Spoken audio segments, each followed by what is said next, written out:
Hello everyone and welcome to C programming language tutorials offered by programming glue. इस video में हम लोग arrays को डिस्कस करेंगे कि एरे क्या होता है और उसकी नीड क्यों पड़ती है।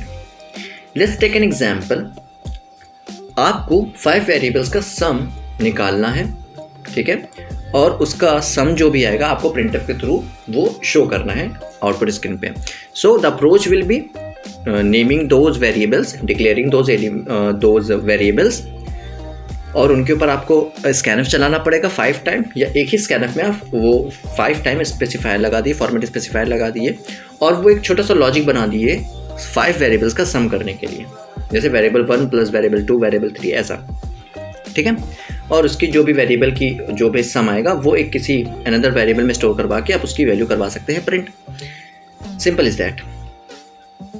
अगर इसको 5 वेरिएबल ना कह के आपसे कह दिया जाए कि आप ऐसे 500 वेरिएबल्स पर सम कीजिए, ऐसे 500 वेरिएबल्स का सम कीजिए, सो अप्रोच सेम रहेगी और सुनने में इजी भी लगता है, ठीक है। जहाँ पे 5 का कर रहे थे 500 का कर लेंगे, but this is not that much easy. क्यों? क्योंकि आपको उन 500 वेरिएबल्स की नेमिंग करनी होगी, सोचना पड़ेगा उनके नाम।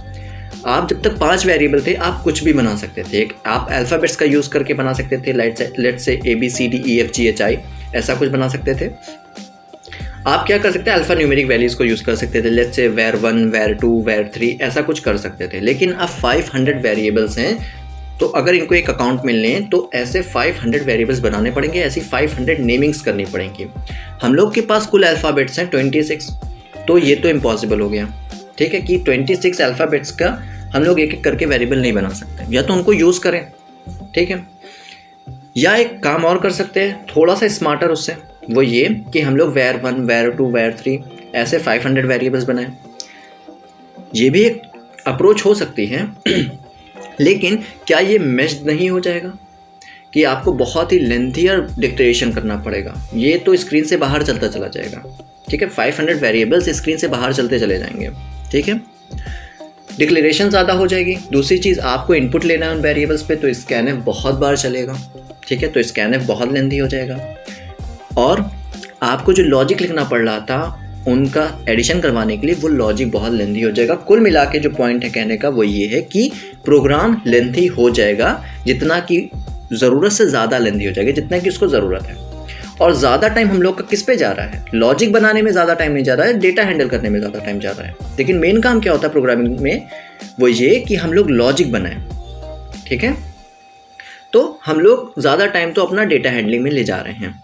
तो इन दोनों वेज से कि नॉर्मल डिक्लेरेशन करें, ABCD इन सब का एक कॉम्बिनेशन लें, या एक वेरिएबल डिक्लेयर करें, उसको हम लोग ऑर्डर में लिखें var 1 var 2, इससे और एक स्मार्टर वे होता है कि हम लोग एक फैसिलिटी जो हम लोग को C लैंग्वेज देती हैं विच इज़ एरे, उसका यूज़ कर लें। तो समझते हैं एरे क्या करता है। Array is a group of variable of same data type, ठीक है। मान लीजिए आपको इंटीजर्स वैल्यू का सम करवाना था, तो इंटीजर टाइप का आपको एक ग्रुप दे देता है, ठीक है। वो ग्रुप दे देता है और उसको एक नाम दे देता है, ठीक है। उसमें जितने भी चाहें आप वेरिएबल्स बना सकते हैं। उस ग्रुप के अंदर आप जितने भी चाहें वेरिएबल्स बना सकते हैं, ठीक है। उसका डेटा टाइप रहेगा, उसका एक नेम रहेगा। आप इसको एग्जाम्पल के तौर पे समझिए, एक क्लास होती है। एक क्लास में बहुत ढेर सारे बच्चे होते हैं, ठीक है। मान लीजिए आपकी कोई क्लास है, आपकी क्लास के अंदर 100 स्टूडेंट्स हैं, ठीक है।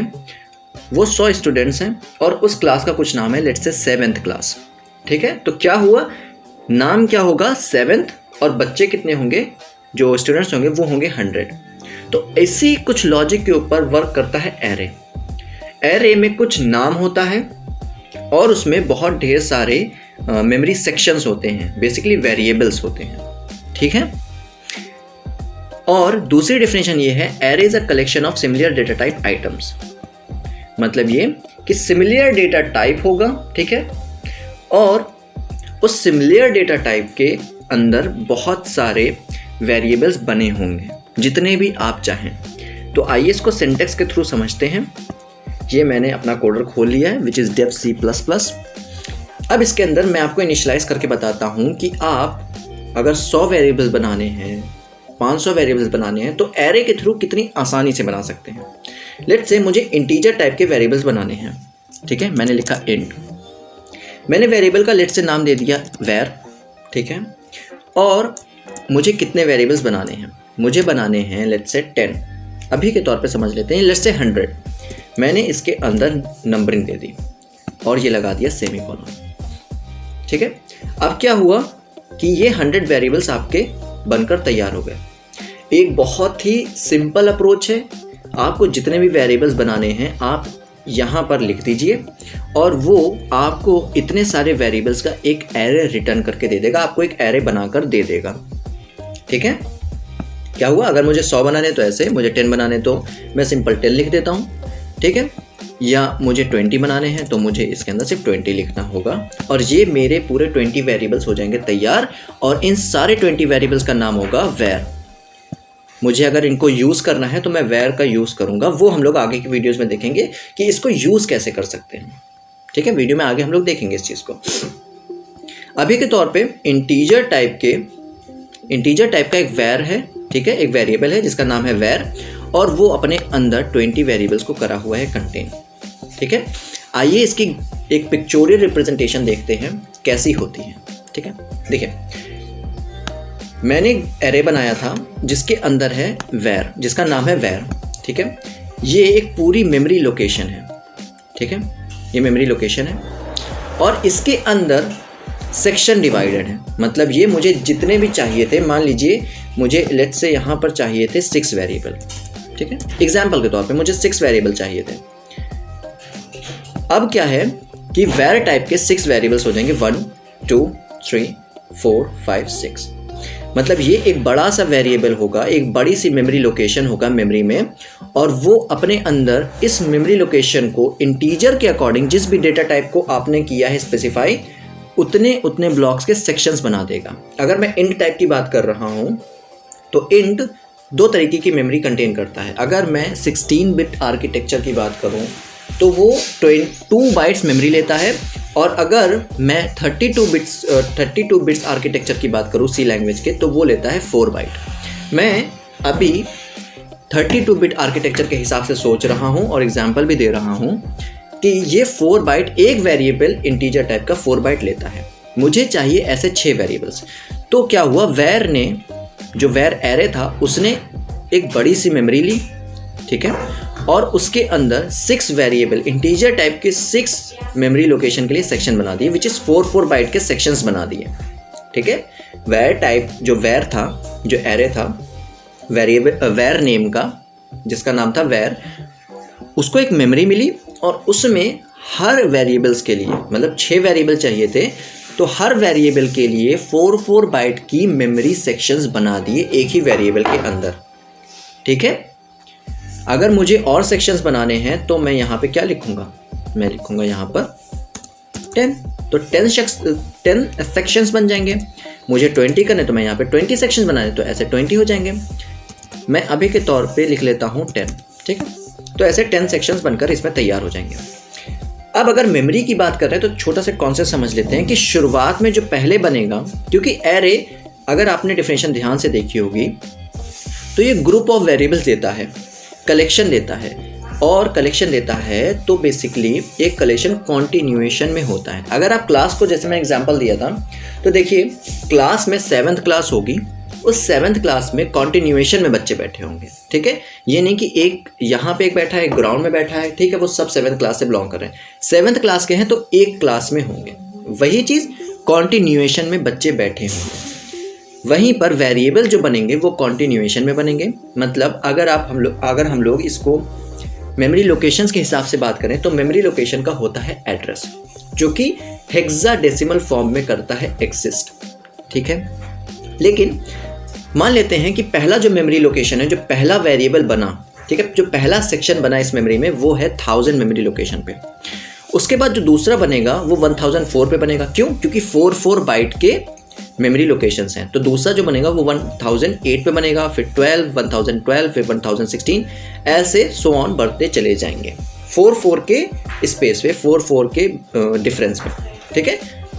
तो ये सेक्शंस बनते हैं एरेज में। इनका सिंटेक्स हम लोग देख चुके हैं। पहले हम लोग लिखते हैं डेटा टाइप, फिर एरे का नाम, और उसके अंदर हम लोग को कितने सेक्शंस बनाते हैं, कितने सेक्शंस बनाने हैं उस मेमोरी के, ठीक है, वो हम लोग डिफाइन कर देते हैं एरे का साइज़ क्या होगा, मतलब वो एरे अपने अंदर कितने वेरिएबल्स को करेगा कंटेन।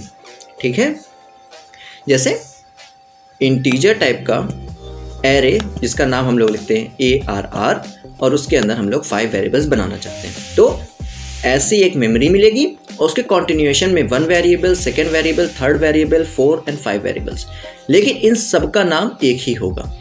ठीक है, तो ये बहुत ही सिंपल हो जाता है ऐसा इतने बड़े डेटा को हैंडल करना। क्यों? देखिए डेटा सिमिलर है। ठीक है, मान लीजिए मुझे रोल नंबर स्टूडेंट्स के इनपुट करवाने हैं, तो रोल नंबर तो सेम डेटा है ना, तो सेम डेटा पहले एक बच्चे का रखते हैं रोल नंबर, फिर दूसरे बच्चे का, फिर तीसरे बच्चे का, फिर ऐसे जितने भी बच्चे हैं उन सबका, सारे स्टूडेंट्स का डेटा रख लेंगे, इसमें कोई प्रॉब्लम नहीं है। लेकिन अगर इनको अलग अलग डिवाइड करते हैं तो रोल नंबर 1, रोल नंबर 2 सबका अलग अलग लिखना पड़ेगा, जो कि एक मेसी वे होता है, बहुत ही ज़्यादा मेस्ड हो जाएगा। तो आपने देखा होगा कि एरे ने कितनी हम लोग को हेल्प करी कि अगर बहुत ही बड़ा डेटा हम लोग को हैंडल करने, बहुत ढेर सारा डेटा है, तो हम लोग एरेस का यूज़ कर सकते हैं, ऐसे सेक्शंस बना सकते हैं। ठीक है, तो चलिए हम लोग इसकी एक्सेसिंग की बात करते हैं कि हर वेरिएबल को क्या हम लोग अगर ऐसे लिखें, जैसे अगर हम लोग को इसमें वैल्यू पहुंचानी है, लेट्स से मैं देता हूं एक मैसेज, मैं यहाँ पर मैसेज देता हूं, लेट्स से printf, मैंने दिया इंटर 10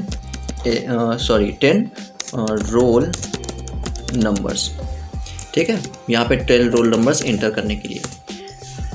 पर क्या यहाँ पर अगर मैं स्कैनफ लिखूँ, ठीक है, मैंने लिखा %d, ओके, और मैंने इस वेर नाम का जो एरे है इसका एड्रेस दे दिया, तो क्या होगा? ऐसे डेटा इनपुट हो जाएगा कि इस वेर टाइप का एरे दे दिया और मैं 10 टाइम वैल्यू इनपुट करता चला जाऊंगा, तो ऐसे ये इनपुट हो जाएगा। दरअसल ऐसा नहीं होगा। अब देखिए, जब कॉन्सेप्ट नया है तो इसमें कुछ चीज़ें नई आ जाती हैं, मतलब अब इसके वेरिएबल्स जो इसमें सेक्शंस बने हैं, बेसिकली जो वेरिएबल्स हैं इस वेर नाम के एरे में, उसे एक्सेस करने के लिए थोड़ा सा लगता है नया कॉन्सेप्ट, क्योंकि एरे खुद एक नया कॉन्सेप्ट है वेरिएबल्स के पर्सपेक्टिव से। आइए इसकी एक्सेसिंग के बारे में बात करते हैं। देखिए, मान लीजिए ये ऐसे 1 2 3 4 5 6 7 ऐसे वेरिएबल्स हैं जिसका नाम हम लोग लेट से समझ लेते हैं, कोई भी नाम समझ लेते हैं, कोई भी एक वेर टाइप का एक एरे है जिसके अंदर 7 एलिमेंट्स हैं। ठीक है, तो इसकी जो एक्सेसिंग होती है उससे कहते हैं indexing of array. I repeat, इसको कहते हैं इंडेक्सिंग ऑफ एरे। मतलब ये कि ये तो मेमोरी लोकेशंस की बात होगी, मैं इसको कर देता हूँ इरेज। ठीक है, ये आप आई होप कि आप लोग समझ गए होंगे। ठीक है, ये मैं हटा रहा हूँ यहाँ से। ठीक है, इंडेक्सिंग का मतलब ये है कि इसको, इस वाले को कहा जाएगा 0। इंडेक्सिंग शुरू होती है एरेज की, वो होती है 0 से शुरू। ठीक है, तो जो पहला वेरिएबल बनाया जाएगा उसको 0 कहा जाएगा, उस वाली पोजीशन को, फिर 1 और 0 से शुरू होते हुए ये जितने भी वेरिएबल्स है वहां तक जाएगी। ठीक है, बात क्या है कहने वाली, वो ये कि इसको एक्सेस कैसे करें। ठीक है, देखिए यहां पर अगर मैं कह दूं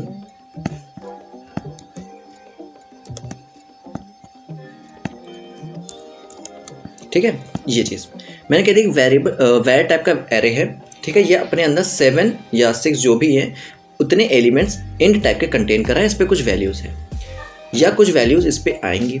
ठीक है, इनकी इंडेक्सिंग कैसे होगी, इसको अलग अलग वेरिएबल कैसे माना जाएगा। अपने अंदर देखिए, क्लास अपने अंदर सारे स्टूडेंट्स को कंटेन करे हुए, ठीक है, लेकिन अगर मुझे किसी एक स्टूडेंट की बात करनी है, ठीक है, इसी क्लास के पर्सपेक्टिव से, तो मैं कैसे करूँगा, ये बात समझने वाली है।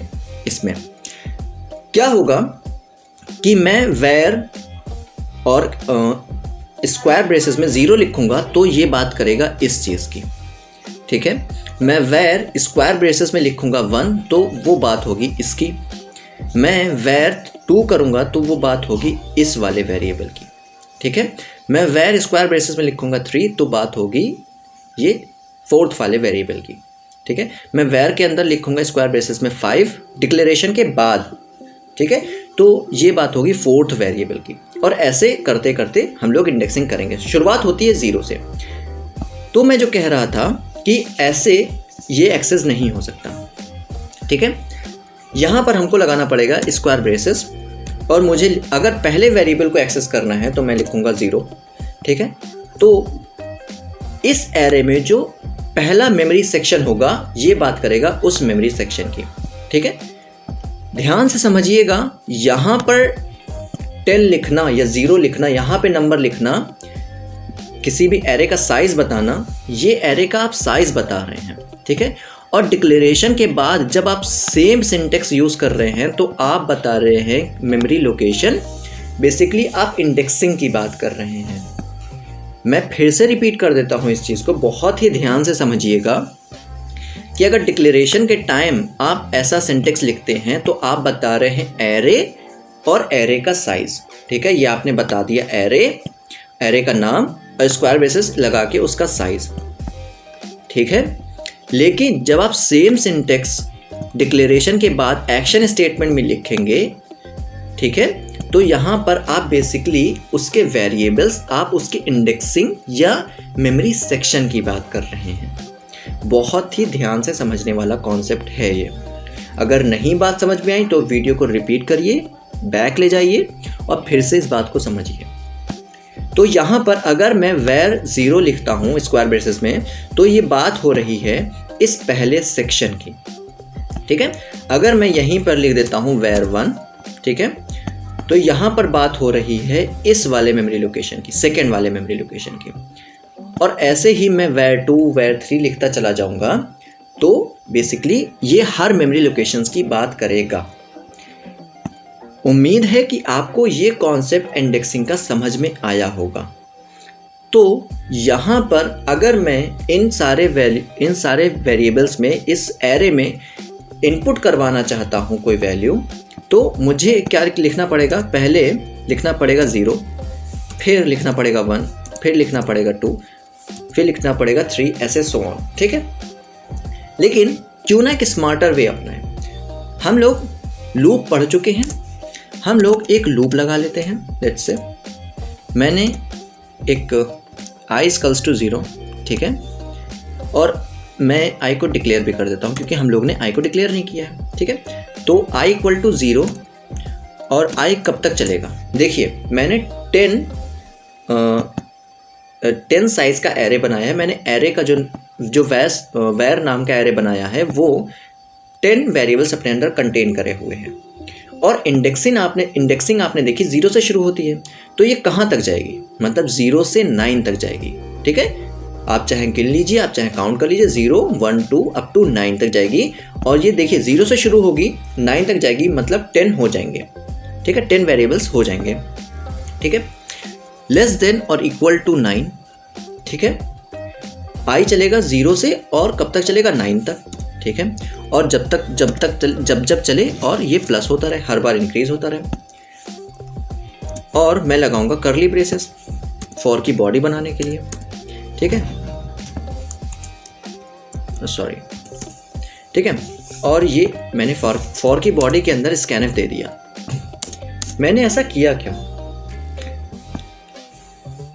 ये समझिए। अब देखिए जब i 0 होगा, पहला लूप चलेगा, स्कैनफ के अंदर आएगा, लूप चलेगा, स्कैनफ के अंदर कंट्रोल आएगा प्रोग्राम का, और यहाँ पर लिखा होगा वेर i की वैल्यू 0 है तो यहाँ पर लिखा होगा 0, ठीक है। एक वैल्यू इंटर हो जाएगी, एक ही स्टेटमेंट लिखी फॉर लूप में, फिर फॉर लूप पे कंट्रोल जाएगा, फिर i बढ़कर हो गया होगा 1, अब यहाँ पर i लिखा होगा 1, मतलब वेर 1, फिर वैल्यू वेर 1 में इनपुट हो जाएगी। फिर ऐसे ही ये अप टू 10, मतलब ये कि ये 9 तक चलता रहेगा। और ये बार बार वेरिएबल जो वेर टाइप का एरे है उसके हर इंडेक्स पे ये वैल्यू रखता रहेगा, ठीक है। कितना आसान कॉन्सेप्ट है इतने बड़े डेटा को हैंडल करना, ठीक है। देखिए अभी हम लोग 10 डेटा को हैंडल कर रहे हैं, 10 वेरिएबल्स को हैंडल कर रहे हैं। आप अगर इसको बढ़ाकर 100 कर देते, ठीक है, और यहाँ पर आप क्या कर देते, लेस देन इक्वल टू 99, ठीक है, या सिंपल सा आप ऐसे ही लिख देते इसको, ठीक है। तो देखिए 100 वेरिएबल्स बनके तैयार हैं और 100 वैल्यूज़ को इंटर करवाने के लिए कितना छोटा कोड हम लोग को लिखना पड़ा। पर क्या जो हम लोग एक पुरानी ट्रेडिशनल सोच थी, जो ट्रेडिशनल हम लोग की एक अप्रोच थी, 100 वेरिएबल्स को अलग अलग डिक्लेयर करना, उनके लिए अलग अलग स्कैनफ चलाना, वो सही होती या ये सही होता? ठीक है, तो हम लोग अपना 10 वेरिएबल्स का जो एक कॉन्सेप्ट था उसको समझते हैं। तो जब i होगा 0 स्कैनफ चलेगा और वेर i के एड्रेस पे, मतलब वेर 0 के एड्रेस पे जो भी यूज़र करेगा इनपुट वो चला जाएगा। फिर i हो जाएगा 1, फिर वेर 1 की जगह पर जो भी यूज़र इनपुट करेगा वो चला जाएगा। तो 1 बाई 1 करके यूज़र कुछ वैल्यूज़ इनपुट करता चला जाएगा। ओके, तो ये इनपुटिंग का सिस्टम बहुत आसान हो गया, डिक्लेरेशन का सिस्टम बहुत आसान हो गया, एक अप्रोच जो थी वो बहुत आसान हो गई। अब हम लोग क्या करते हैं कि जो भी वैल्यू इस पर आए उसको हम लोग प्रिंट भी करवा लें, देख लेते कि क्या क्या वैल्यूज़ आई हैं। प्रिंट एफ, ठीक है। अब हम लोग लिखते हैं यहाँ पर %d, ठीक है। थोड़ा सा स्पेस देंगे, कॉमा लगा देते हैं और यहाँ पर कॉमा लगाकर हम लोग वेर लिख देते हैं। अब हमको सेम अप्रोच हम लोग को फॉर लूप वाली यहाँ भी लगानी पड़ेगी। क्यों? क्योंकि अगर हम लोग को वेर 0 की वैल्यू इनपुट करवानी, मतलब पहले मेमोरी सेक्शन, पहले ब्लॉक की अगर हम लोगों को वैल्यू देखनी है तो पहले वेर i, मतलब वेर 0 होना चाहिए यहाँ पे, सॉरी। पहले अगर फर्स्ट मेमोरी ब्लॉक की जो वेरिएबल टाइप का एरे है उसके फर्स्ट मेमोरी ब्लॉक की अगर हम लोग को वैल्यू देखनी है तो वेर 0 लिखना पड़ेगा। दूसरे ब्लॉक की देखनी है तो 1 लिखना पड़ेगा। तो बेसिकली हम लोग को सिंपल सा एक फॉर लूप लगाना पड़ेगा, ठीक है। यही वाला फॉर लूप उठा के मैं कर लेता हूँ कॉपी, ठीक है। मैंने ये कॉपी किया।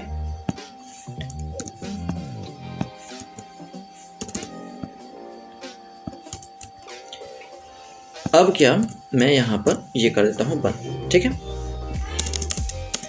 ओके, तो मुझे क्या होगा कि अब मैं ऐसे 10 वेरिएबल्स में वैल्यूज़ करूँगा इनपुट। ओके, तो जैसे मैं वैल्यूज़ को करूँगा यहाँ पर इनपुट, इस पहले वाले फॉर लूप में मैं वैल्यूज़ को इनपुट कर रहा हूँ। आप देखिए मैं वैल्यूज़ को इनपुट कर रहा हूँ और दूसरे वाले फॉर लूप में सेम अप्रोच को इस्तेमाल करते हुए मैं यहाँ पे i लिख देता हूँ, ठीक है। सेम अप्रोच को इस्तेमाल करते हुए मैं क्या कर रहा हूँ, उन सारी वैल्यूज़ जो मैंने इंटर करी थी उनको करवा रहा हूँ प्रिंट, देखने के लिए कि उस एरे पर हर सेक्शन में, हर ब्लॉक में इनपुट गया कि नहीं गया। बेसिकली मैं देखना चाहता हूँ हम लोग का एरे वर्क कर रहा है कि नहीं कर रहा है। ओके, चलिए इसको रन करके देख लें। मैंने किया सेव और मैंने शॉर्टकट की से किया कंपाइल एंड रन। देखिए कंपाइल एंड रन होने लगा। अभी हो रहा है ये कंपाइलिंग, ठीक है। ये देखिए ये कंपाइलिंग लिख के आ रहा है, अभी ये कंपाइलिंग हो रहा है। अब होगा ये एग्जीक्यूट, ठीक है। देखिए ये लिखकर आ रहा है इंटर 10 रोल नंबर्स। मैं इंटर करता हूँ, मैंने किया 1, मैंने किया 2, थर्ड रोल नंबर 4, 5, 6, 7, 8, 9 और ये लास्ट वाला 10। मैं जब इंटर करूँगा तो ये पहला फॉर लूप का काम ख़त्म हो जाएगा और तुरंत कंट्रोल आ जाएगा दूसरे फॉर लूप पे, और जो भी मैंने वैल्यूज़ इंटर करी हैं वो कॉमा से सेपरेटेड करते हुए प्रिंट हो जाएंगी। मैं कर रहा हूँ हिट इंटर, ये देखिए हो गई 1, 2, 3, 4 अप टू 10। मतलब मेरा पहला जो स्कैनफ था वो भी वर्क कर रहा है, मेरे एरे में वैल्यूज़ जा भी रही हैं और प्रिंट भी हो रही हैं, ठीक है। अब आप ये सोचिए कि अगर ऐसे 100 वेरिएबल्स होते, मैं सेम कॉन्सेप्ट लगाता 100 वेरिएबल्स को यूज़ करने के लिए, ठीक है। तो ये बात हो गई है एरे की और एरे की नीड की, और दूसरी चीज़ ये कि एरे की इंडेक्सिंग। मैंने आपको एक ही वीडियो में इन सारी चीज़ों के बारे में बता दिया। आपको 2-2, 5-5 वीडियोस अलग से देखने की ज़रूरत नहीं है, आप इस वीडियो को देखिए। और इस वीडियो में हम लोग ने बात कर ली है एरे की बेसिक डेफिनेशन क्या होती है, एरे की पिक्चोरियल रिप्रेजेंटेशन, मेमोरी ब्लॉक कैसे बनते हैं, उसके कैसे सेक्शंस बनते हैं, इसका सिंटेक्स कैसा होता है, कैसे हम लोग इसको यूज़ कर सकते हैं। इसकी हम लोग ने इंडेक्सिंग एक्सेसिंग की बात कर ली है। लेकिन अभी हम लोग ने सिर्फ एक एक्सेसिंग देखी है कि इसको एक तरीके से एक्सेस किया जा सकता है, ठीक है। अभी इसके बारे में बहुत कुछ सीखना बाकी है। तो इतना सब कुछ तो मैंने एक वीडियो में कवर कर दिया है। अब नेक्स्ट वीडियो में हम लोग बात करेंगे इसको और किस किस तरीके से एक्सेस कर सकते हैं और किस किस तरीके से हम लोग इन सारे वेरिएबल्स का यूज़ कर सकते हैं। तो इस पर्टिकुलर वीडियो में अगर आपको एरे से रिलेटेड कुछ सीखने को मिला हो, कुछ नया कॉन्सेप्ट मिला हो सीखने को एरे के कॉन्टेक्स्ट में, तो प्लीज़ इस वीडियो को लाइक करिए, चैनल को सब्सक्राइब करिए और इस वीडियो को अपने फ्रेंड्स के साथ अपने फेसबुक वॉल पे, अपने व्हाट्सएप वॉल पे, स्टेटस पे शेयर करिए ज़्यादा से ज़्यादा लोगों तक। And for this video particularly thanks for watching this video.